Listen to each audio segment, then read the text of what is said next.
صفحے کے شروع سے آیت نمبر 2 سورۃ اعراف کی آیت نمبر 92 سے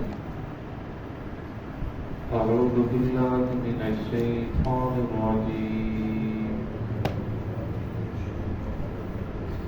بسم اللہ الرحمن الرحیم فتولی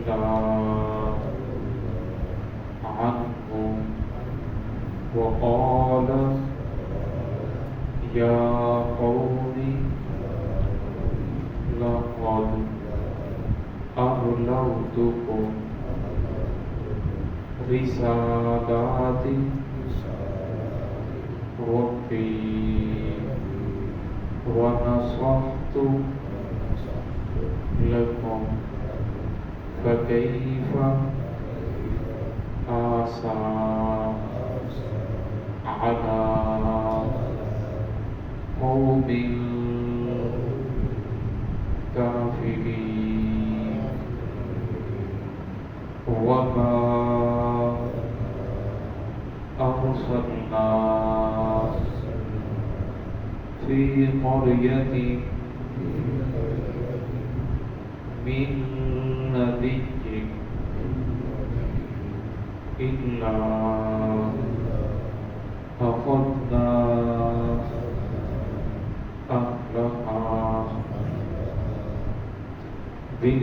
بالبأساء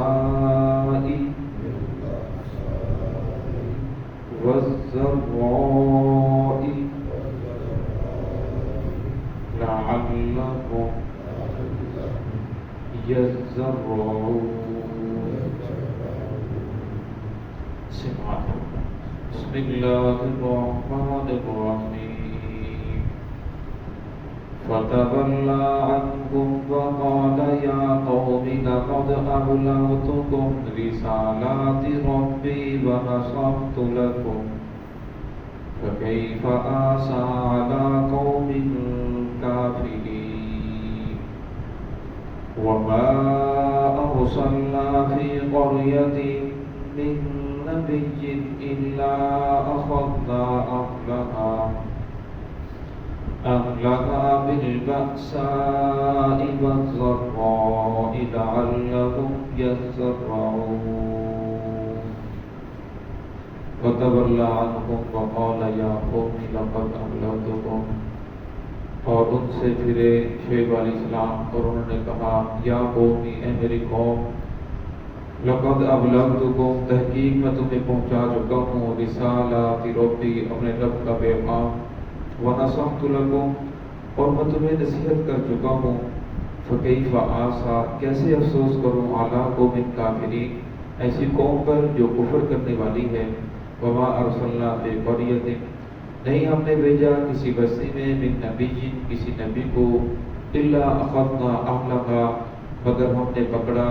وہاں اس کے اہل کو وہاں کے رہنے والوں کو بالبأساء مالی پریشانیوں میں مالی تکلیفوں میں مصیبتوں میں والضراء اور بدنی تکلیفوں میں لعلهم يضرعون تاکہ وہ لوگ اللہ رب العزت کے سامنے عاجزی کریں گڑگڑائیں توبہ کریں۔ اس پہلی آیت کا تعلق گزشتہ رکوع کے ساتھ ہے۔ شعیب علیہ السلام کی قوم کے اوپر اس وقت اللہ رب العزت کا عذاب آیا تو شعیب علیہ السلام نے اب دیکھا کہ تمام کے تمام لوگ جب مارے گئے جو نافرمانی کرنے والے تھے تو شعیب علیہ السلام ان مردہ لوگوں کے پاس آئے اور آ کر کہنے لگے اے میری قوم تحقیق میں تو تمہیں اپنے رب کا پیغام پہنچا چکا ہوں میں تمہیں نصیحت کر چکا ہوں لیکن اب میں کیسے افسوس کروں ایک ایسی قوم کے اوپر جو انکار کرنے والی ہے جنہوں نے اپنے رب کا ہی انکار کر دیا نبی کی بات پہ اوپر ایمان لے کر نہیں آئے تو لہذا میں ان لوگوں کے اوپر افسوس نہیں کرتا۔ تو یہاں سے ایک مسئلہ اخذ ہوتا ہے کہ کیا مردے اپنی قبروں میں سنتے ہیں یا نہیں سنتے۔ تو اس بات کے اوپر تو سب کا اتفاق ہے کہ انبیاء اپنی قبروں کے اندر سنتے ہیں۔ آج کل کچھ لوگ ایسے پیدا ہو گئے جنہوں نے اس کا بھی انکار کرنا شروع کر دیا۔ پہلے یہ اجماعی مسئلہ تھا، تمام کے تمام لوگوں کا امت مسلمہ کا اس کے اوپر اجماع تھا کہ انبیاء اپنی قبروں میں سنتے ہیں۔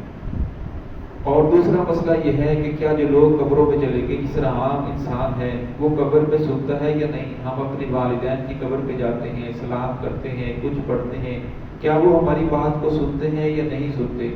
تو اس کے بارے میں صحابہ اکرام کے دور سے اختلاف چلا آ رہا ہے۔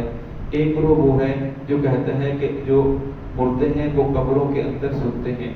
اور دوسرا گروہ وہ ہے جو کہتا ہے کہ مردے قبروں کے اندر نہیں سنتے، اس میں حضرت عائشہ صدیقہ رضی اللہ تعالیٰ عنہ کے ساتھ ہیں۔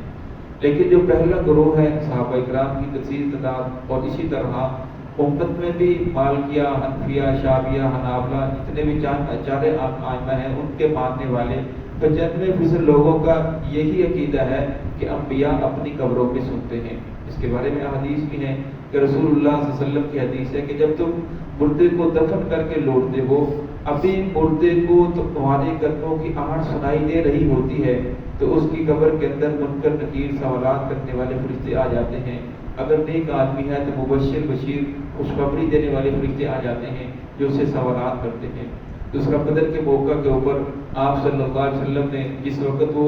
بڑے بڑے 70 کافر مارے گئے، انہیں کنویں کے اندر پھینکا، تو پھر آپ صلی اللہ علیہ وسلم نے جا کر پوچھا کہ آپ اچھے رہے ہو، کیا آپ کو سمجھ آ گئی ہے؟ پہلے میں آپ کو سمجھاتا رہا، آپ لوگوں نے میری بات نہیں مانی۔ صحابہ نے پوچھا یا رسول اللہ یہ بھی سنتے ہیں؟ تو آپ صلی اللہ علیہ وسلم نے فرمایا یہ لوگ آپ سے زیادہ سن رہے ہیں۔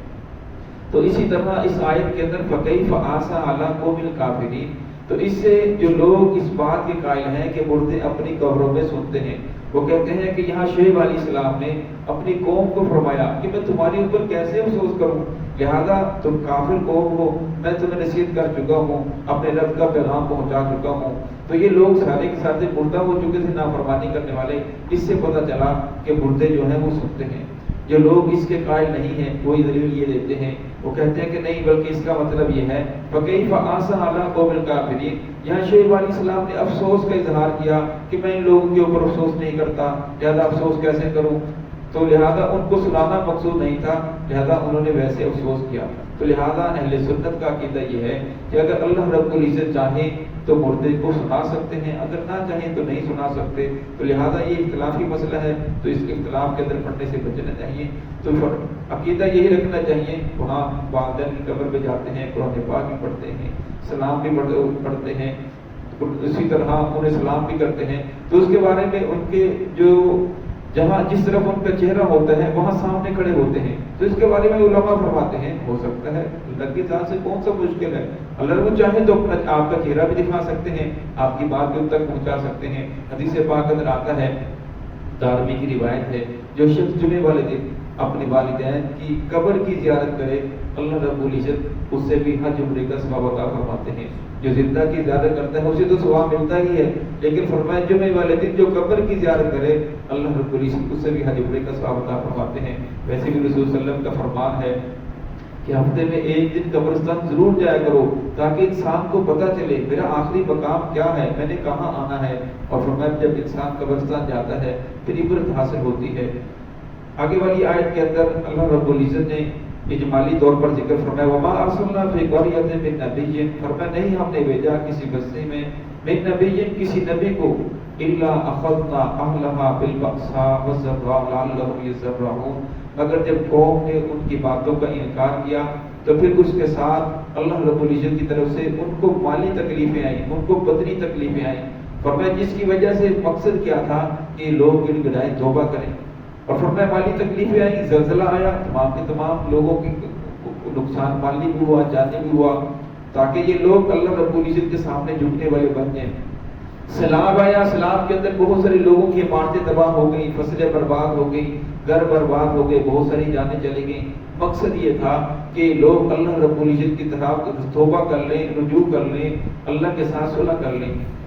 چیزیں اتنی زیادہ مہنگی ہو گئی کہ لوگوں کی پہنچ سے لینے کے لیے وہ دور ہو گئی۔ فرمایا مقصد یہ تھا کہ لوگ اللہ رب العزت کی ذات کے ساتھ صلح کر لیں، اللہ کے سامنے جھکیں، اللہ کے سامنے اپنی عجز و ریاض کی باتیں کریں اور سمجھ جائیں کہ اللہ رب العزت ناراض ہے، اللہ رب العزت کی طرف سے پکڑ آ رہی ہے۔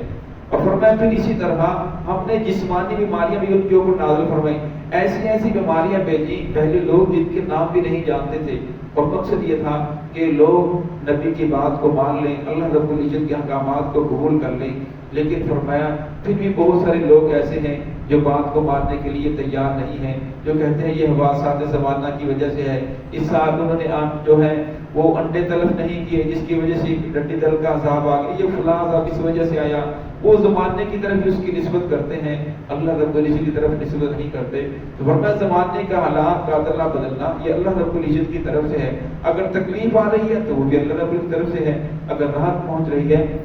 تو وہ بھی اللہ رب العزت کی طرف سے ہے۔ اس لیے فرمایا کہ انسان کو جب بھی پریشانی آ جائے تو فوراً اللہ رب العزت کی ذات کی طرف رجوع کرنا چاہیے۔ دہلی کا آخری بادشاہ گزرا ہے بہادر شاہ ظفر، اس کا ایک شعر ہے، وہ کہتا ہے کہ ظفر آدمی اسے مت جانیے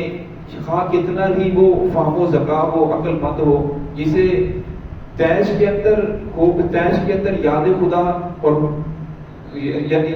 جسے عیش کے اندر یاد خدا اور تیش میں خوف خدا نہ رہے۔ جب اللہ کی طرف سے فراوانی آئے تو اللہ کی ذات کو بھول جائے، جب غصہ آئے تو فرمایا اس کے دل کے اندر خوف نہ ہو۔ فرمایا ایسے انسان جو ہے وہ انسان نہیں بلکہ حیوان ہے، فرمایا وہ حیوانوں جیسی زندگی بسر کر رہا ہے۔ کل میں نے ایک جگہ پڑھا تو انہوں نے کہا کہ اگر انسان انجینئر ہے، یہ ڈاکٹر ہے، یہ دنیا کے کسی بھی عہدے کے اوپر ہے، اگر وہ صحیح مسلمان نہیں ہے تو وہ انسان نہیں بلکہ حیوان ہے۔ پھر آگے انہوں نے ایک واقعہ نقل کیا کہ ایک جگہ بندر جو تھے وہ آ کر لوگوں کی فصلیں خراب کر دیتے تھے۔ اب انہوں نے سوچا کہ ان کے بارے میں کیا کیا جائے، تو ان لوگوں نے روٹیاں پکائیں جس کے اندر زہر ملایا اور زہر ملا کر کھیت کے اندر بکھیر دی کہ اب بندر آئیں گے روٹیاں کھائیں گے اور مر جائیں گے، تو لہٰذا ان سے جان چھوٹ جائے گی۔ اور وہ خود لوگ چھپ کر بیٹھ گئے۔ فرمایا بندر آئے، انہوں نے دیکھا کہ انسان کیسے اتنا سخی ہو گیا، پہلے تو ٹکڑے ڈھونڈنے پڑتے ہیں، آج ہر طرف روٹیاں پڑی ہیں، تو لہٰذا انہوں نے دیکھ کر چلے گئے اور جا کر انہوں نے دوسرے بندروں کو بتایا۔ پھر اس کے بعد 3 بندر آئے اور انہوں نے آ کر روٹی کو اٹھایا، سونگا، اور سونگنے کے بعد باقیوں کو بھی ساتھ لے گئے، کسی نے روٹی نہیں کھائی۔ پھر وہ جنگل کے اندر گئے، وہاں سے ایک بوٹی توڑ کر لائے، وہ بوٹی کو پہلے تھوڑی سی بوٹی چباتے پھر روٹی کھاتے، اس طرح وہ روٹیاں بھی ساری کھا گئے اور بوٹی بھی کھا گئے، تو لہٰذا انہیں کچھ بھی نہیں ہوا۔ تو فرمایا اگر انسان کے اندر انسانیت نہیں ہے، مسلمان نہیں ہے، تو فرمایا پھر وہ حیوان ہے۔ فرمایا حیوانوں کے اندر بہت اچھے ڈاکٹر ہیں، اب شہد کی مکھی کو دیکھ لیں، ان کے اندر ایک پورا شہر آباد ہوتا ہے،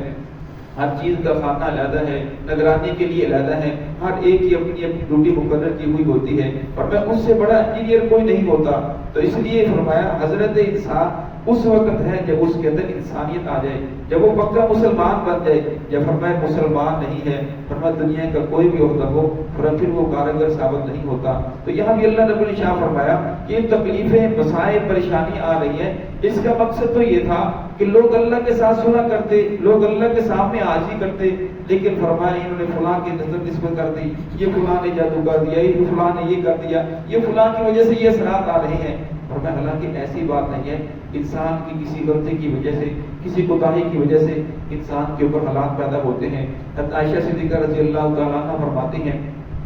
آپ صلی اللہ علیہ وسلم تہجد کے وقت اٹھتے، نماز پڑھتے، لیکن وہ چراغ کے اندر تیل نہیں ہوتا، اندھیرے میں نماز پڑھتے تھے۔ میں باقی گھروں کے اندر دیکھتی وہاں تیل ہوتا تھا، تو میں نے بھی کوشش کر کے اس چراغ کے اندر تیل ڈالا اور شام کے وقت اس چراغ کو جلا دیتی۔ تو ایک دن ہوا چلی تو وہ چراغ بجھ گیا۔ رسول صلی اللہ علیہ وسلم نے فرمایا انا للہ و انا الیہ راجعون۔ میں بڑی پریشان ہوئی کیونکہ یہ تو اس وقت پڑھا جاتا تھا جب کوئی مر جائے یا کوئی بڑا حادثہ پیش آ جائے۔ تو میں نے پوچھا یا رسول اللہ